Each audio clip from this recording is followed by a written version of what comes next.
todos. Essa é a nossa sexta aula sobre conhecimentos gerais em registro de imóveis. Então, vou iniciar aqui compartilhando a minha tela com vocês. Vamos lá, para nós acompanharmos os slides aqui juntos. Bom, então vamos iniciar revendo todos os itens que a gente já viu nesse treinamento. Então, vamos lá. Iniciamos com introdução à atividade extrajudicial, e aí a gente viu as quatro especialidades dos registros públicos, que são registro civil de pessoas naturais, de pessoas jurídicas, registro de títulos e documentos e registro de imóveis. Vimos também os tabelionatos de notas e protestos. Passamos aí pela análise superficial, né, das atividades que cada um realiza, inclusive dos tabelionatos, né? Vimos as legislações que regulam a atividade do registrador de imóveis. Lembrando que aqui ela não é um rol exaustivo, né? Que nós temos outras legislações também que se aplicam. Vimos as principais diferenças entre as atividades do registrador de imóveis e do tabelionato de notas. Então, tanto com relação à escritura pública e à matrícula, quanto também aos efeitos que gera, né? Então, quanto ao lançamento da matrícula da escritura pública, a gente viu, então, a diferença dos efeitos gerados por cada atividade. Na aula 2, falamos sobre os princípios registrais. Então, o princípio da segurança jurídica, da rogação, da continuidade, da especialidade objetiva e subjetiva.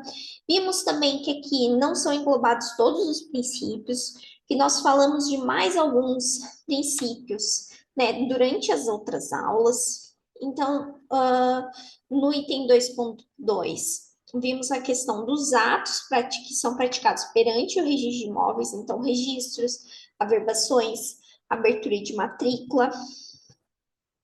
Vimos também as espécies de títulos, né, que estão aí diferenciadas em 3 grandes grupos, que são as escrituras públicas, instrumentos particulares e documentos judiciais.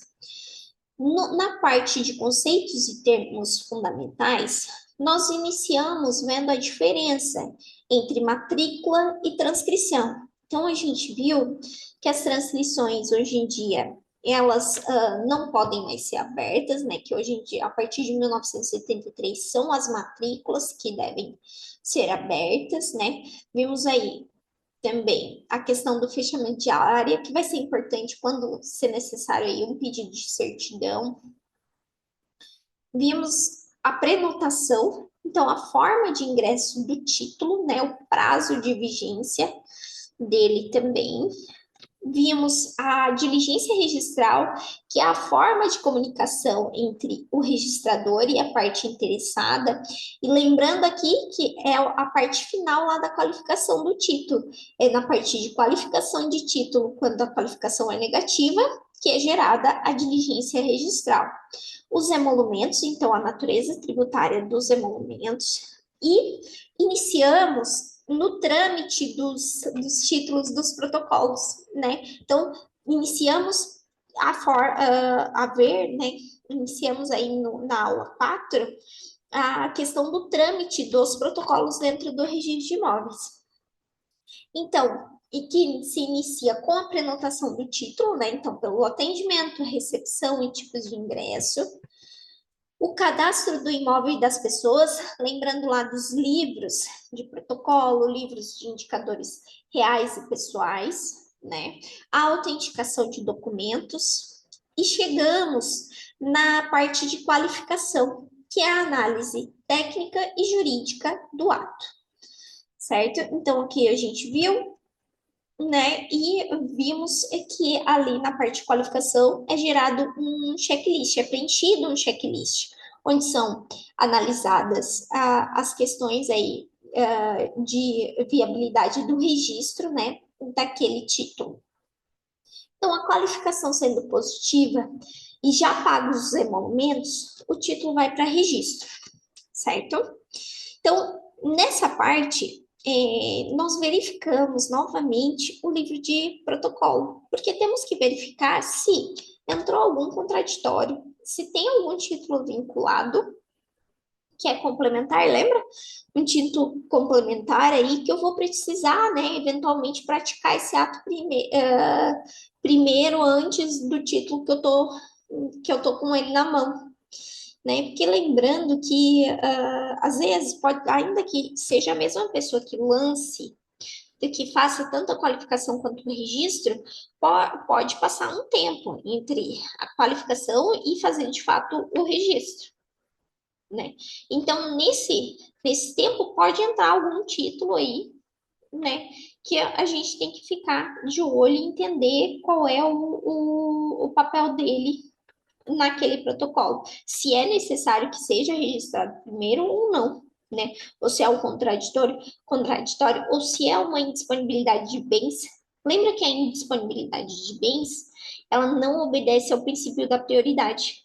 Então, se ela está registrada, se ela foi lançada no sistema da CENIB e está positiva, então verificou-se que aquela pessoa que vai adquirir, que vai transmitir o imóvel agora, possui uma indisponibilidade ativa, ainda que o título já esteja protocolado, primeiro, né, que o título ali de transmissão esteja protocolado primeiro, a indisponibilidade de bens, ela não obedece o princípio da prioridade. Tá? Então, ela é averbada primeiro e imediatamente é parado os demais protocolos aí de transmissão de propriedade. Inclusive, essa questão de pesquisa da CENIB, ela deve ser realizada em todos os momentos, né? Tanto na qualificação, quanto no registro, quanto na parte de conferência e finalização, certo? Então, aqui é analisado, e também a questão dos contraditórios, a gente precisa verificar ali os títulos vinculados para saber a ordem de praticar cada determinado ato. Que é claro que o checklist, ele já deve constar nessas informações todas ali, já listadas, para que se possa, da melhor forma, observar quais os atos e quais os protocolos que serão praticados naquela matrícula, né? Então, além disso, são verificados os livros de indicadores pessoais e indicadores reais também. Então, aqui nesse momento, é o momento que nós temos certeza das alterações que serão realizadas. Então, está alterando o estado civil, agora já tem a certidão de casamento, né? Então, a pessoa que estava solteira na matrícula, agora eu vou criar um novo indicador para ela aparecer como casada, eu vou verificar se comunica ou não comunica esse imóvel com a pessoa, com o cônjuge, e vou fazer ali, eu questionei lá em exigência, foi questionada a questão de um nome que estava divergente. Na escritura estava de um jeito, na matrícula de outro. Qual é o certo? Quando o título já foi para registro, é porque a gente já sabe qual é a certo, já está com a certidão ali e já vai corrigir, por exemplo, poderia corrigir a matrícula. Então, já vou arrumar lá no indicador pessoal o nome da pessoa, né? Na verdade, vou criar um novo indicador, passar para essa pessoa com o nome correto ali, o imóvel. Por isso, até que no cadastro são lançados os indicadores das pessoas envolvidas nos atos, porém essas alterações não são realizadas. Então, quando não tem nenhum cadastro daquela pessoa que está envolvida ali no ato, é lançado o indicador pessoal dela, certo?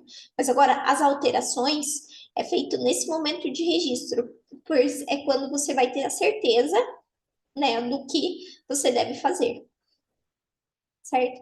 E a mesma coisa para os indicadores reais. Os indicadores reais também às vezes pode ter alguma divergência no nome da indicação fiscal, no nome do bairro, e é no final, no momento do registro, que você vai saber qual é o correto, né? Que foi apresentado o documento aí que demonstra qual é o nome correto, por exemplo, do bairro ou da rua, né? Então, nesse momento, o registro faz essa verificação e já vê também se todas as informações estão lançadas corretamente, se a profissão foi alterada, se o endereço está atualizado e tudo mais, né? Além disso, se verifica, todos os atos ali constantes do checklist, tem os emolumentos correspondentes? Se algum ato for isento de emolumentos, vai ter que estar ali discriminado, certo? Porém, se forem todos cobrados, eles devem aparecer, né, na análise de custas também, para verificação. Então, foram cobrados todos os emolumentos correspondentes aos atos aqui que foram determinados que sejam praticados, né? Isso também é analisado. E lança no sistema o ato de acordo com os documentos. Então, aqui é um registro de escritura pública de compra e venda. Então, mas antes disso, tem uma alteração de estado civil, então uma averbação de alteração de estado civil, ou temos uma averbação de retificação de nome de bairro, certo? Então, esses atos de averbação são lançados previamente, né? E o terceiro ato ali, um registro de compra e venda, de transmissão de propriedade. E todos os documentos serão analisados ali de acordo no caso, de acordo com os próprios documentos apresentados e com a matrícula. Claro que há, de novo, uma verificação ainda que rápida aí, se todos os dados estão batendo lançamento dos tributos, então é colocado lá no ato de registro, né, qual o tributo que foi recolhido, o valor ali, o valor de avaliação, se houve quitação, se existe alguma condição resolutiva, alguma condição para aquela escritura, né? Ou se é doação, se tem reserva de usufruto, é praticado outro ato de reserva de usufruto também. Também temos cláusulas restritivas, então também é ali são averbadas posteriormente ao registro da doação as cláusulas restritivas. E, além disso, é lançada a DOI e o COAF. Então, a DOI é a Declaração sobre Operações Imobiliárias da Receita Federal, né? É uma comunicação obrigatória que sempre que tiver uma transmissão de bens, ela deve ser realizada.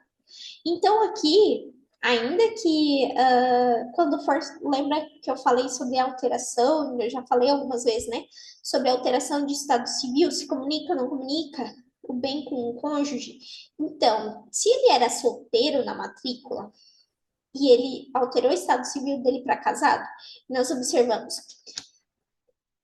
perdão, que o regime de bens é o da comunhão universal de bens. Então, agora ele vai comunicar o bem com o cônjuge, certo? Comunicando bem com o cônjuge, tem que fazer a DOI por conta disso. Porque está transmitindo. Porque agora não é mais 100% daquele proprietário da matrícula que era solteiro. Agora é do seu cônjuge também. Agora é 50% dele, 50% do cônjuge, certo? Então tem aí uma transmissão, né? Então a gente comunica a DOI por conta disso numa alteração de estado civil. Mas a grosso modo a DOI é comunicada quando tem a transmissão de propriedade nesses títulos de registro, né? Mais comum é nesses momentos de título de registro. Então, vou lá, faço o registro da compra e venda, faço o registro do inventário, né, da partilha, inventário, da doação, da alienação, desculpa, da compra e venda, doação, da permuta. E daí, nesse momento, eu vou comunicar a DOI, certo? Então, que é uma comunicação obrigatória. Inclusive, essa comunicação obrigatória, geralmente, ela é encaminhada uma vez no mês, né? Uma vez no mês, ali, a pessoa responsável consolida todos os dados das DOIs daquele intervalo aí de tempo, desde a última comunicação, e se comunica à Receita Federal.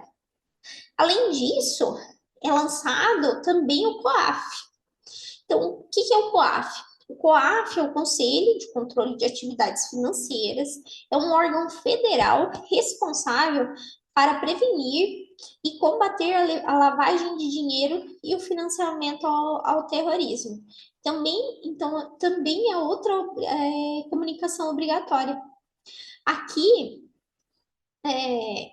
o COAF ele fornece uma lista de questões ali, de situações, que se você vê que aquela determinada situação está presente naquele título, né, ele vai dar um código e a situação. Se você vê que aquela determinada situação está presente naquele título que está sendo registrado agora, né, então também nesses casos de registro, né, então de transmissão de propriedade, daí será comunicado o COAF, então será selecionado o código e também é comunicado esse conselho.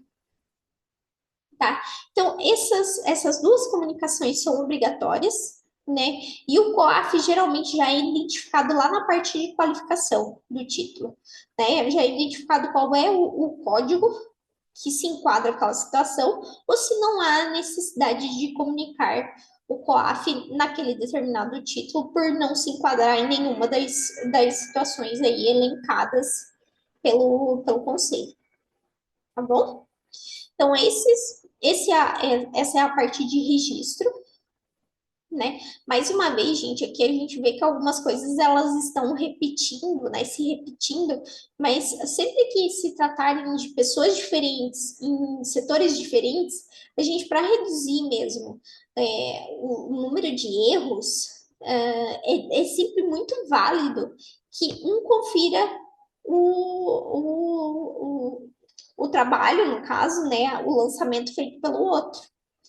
Aí a gente vai ver que depois tem um setor específico para isso, que é a parte de conferência e finalização. Então, a conferência ainda ela vai analisar, vai verificar, claro, já é uma análise bem superficial, né? Mas ela ainda vai verificar se todos os tributos constam ali, se todos os tributos que foram lançados no ato de registro estão ali com os comprovantes de pagamento lançados, né? E se eu não tem nenhum erro grosseiro no nome, né, na escrita, justamente para a gente garantir que aquele documento de fato esteja correto e garantir aí a fé pública, a veracidade, a legalidade daquele documento. Então, quanto mais pessoas conferindo, né, no final das contas, é claro que não é um retrabalho, né, mas sim, essa é uma conferência leve, né, por assim dizer, de novo, dos documentos, né, para que se possa reduzir aí o maior, a, da melhor forma possível os erros, tá certo? Então, essa aula foi sobre registro. Na próxima aula, nós vamos trabalhar sobre conferência e finalização do título, tá? E onde é a parte que é disponibilizada já para o usuário o ato registrado. Tá certo, gente? Então, vou encerrando por aqui e até mais. Obrigada a todos.